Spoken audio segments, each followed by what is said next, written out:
शिवाय नमस्तुभ्यम। जय माता रानी। दोस्तों, आपके अपने चैनल शिव साधना में आपका स्वागत है। माँ भगवती दुर्गा की अपार कृपा आप पर सदा सर्वदा बनी रहे। दोस्तों, आज मैं आपको एक कथा सुनाने जा रही हूँ जो शिव महापुराण में वर्णित है। भक्त के लिए महाकाल ने भस्म कर दिया काल को। यह कथा सोमवार के दिन अवश्य सुने। समस्त मनोकामनाओं को पूर्ण करने वाला यह कथा है। महाकाल शिव की महिमा अपरंपार है। उन्हें प्रसन्न करने के लिए किसी भी खास प्रयास या पूजा पाठ की जरूरत नहीं होती, बल्कि सच्ची श्रद्धा और पूरे मन से किया गया प्रयास आपको भोलेनाथ की कृपा का पात्र बना सकता है। शायद यही वजह है कि अपने भक्तों के लिए महाकाल ने काल तक को भस्म कर दिया। ऐसी ही एक कथा मिलती है हमारे धार्मिक ग्रंथों में, इसे हम आपके साथ बांटने वाले हैं। मान्यता है कि भगवान शिव अपने भक्तों के चरित्र पढ़ने और सुनने से भोलेनाथ की असीम कृपा और पुण्य की प्राप्ति होती है। तो आइए जानते हैं भक्त के प्रति महाकाल की अगाध आस्था की जिस कहानी का जिक्र कर रहे हैं वह स्वयं भगवान कार्तिकेय ने संतों को सुनाई थी। इसके अनुसार राजा श्वेत केतु, जो कि भोलेनाथ का परम भक्त थे, उन्होंने काल को भी जीत लिया था। राजा श्वेत केतु सदाचारी, सत्यवादी और धर्म के मार्ग पर चलने वाले सूरवीर और प्रजा पालक थे। वह अत्यंत ही निष्ठा और प्रेम भाव से प्रजा का पालन और अगाध आस्था और श्रद्धा भाव से शिव भक्ति करते थे। उनके इस भक्ति भाव से महाकाल अत्यंत ही प्रसन्न थे।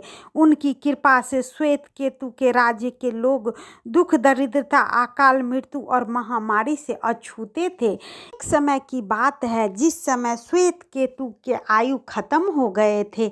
एक दिन जब राजा श्वेत केतु को अपने जीवन काल समाप्त होने को था और वह भोलेनाथ की आराधना में लीन थे, तब चित्रगुप्त ने यमराज जी से कहा कि राजा श्वेत केतु की आयु अब समाप्त हो चुकी है, अब उसके प्राण हरने का समय है। तब यमराज ने अपने दूतों से कहा कि जाइए और श्वेत केतु के प्राण हर लाइए। यमदूत राजा श्वेत केतु के पास पहुंचे तो वह शिव मंदिर में थे। दूत बाहर ही खड़े हो गए। श्वेत केतु गहरे ध्यान में थे। कुछ देर हो गई, श्वेत केतु का ध्यान नहीं टूटा तो वह दूत वहां से भी हिले नहीं। दूत बिना अपना काम किए खड़े रहे। जब वापस नहीं पहुंचे तो यमराज ने विलंब होते देखा तो कालदंड संभाला और खुद चल पड़े। दूतों के आने में देरी होने के चलते यमराज स्वयं राजा श्वेत केतु के प्राण हरने पहुंचे, लेकिन वहां उन्होंने देखा कि वह तो महादेव की साधना में लीन है। अब तो वह सोच में पड़ गए कि इसके प्राण कैसे हरे। उन्होंने सोचा कि अभी श्वेत केतु पूरी तरह से पूजा में डूबे हुए हैं, इस समय इनका प्राण हरना पूजा का उल्लंघन नहीं किया जा सकता है। तब वह बाहर ही खड़े हो गए। उधर जैसे ही काल को इसकी सूचना मिली तो उन्होंने तलवार निकाली और शिव मंदिर में जा घुसे। काल ने देखा कि राजा श्वेत केतु अभी भगवान शिवलिंग स्वरूप के सामने बैठे हैं और ध्यान में है। वह झपट कर आगे बढ़ा। जैसे ही उसने राजा श्वेत केतु के सिर काटने के लिए तलवार उठाई, शिव ने अपना तीसरा नेत्र खोल काल की ओर देखा। भोलेनाथ का तीसरा नेत्र खुलते ही काल वहीं राजा श्वेत केतु के सामने जलकर भस्म हो गया।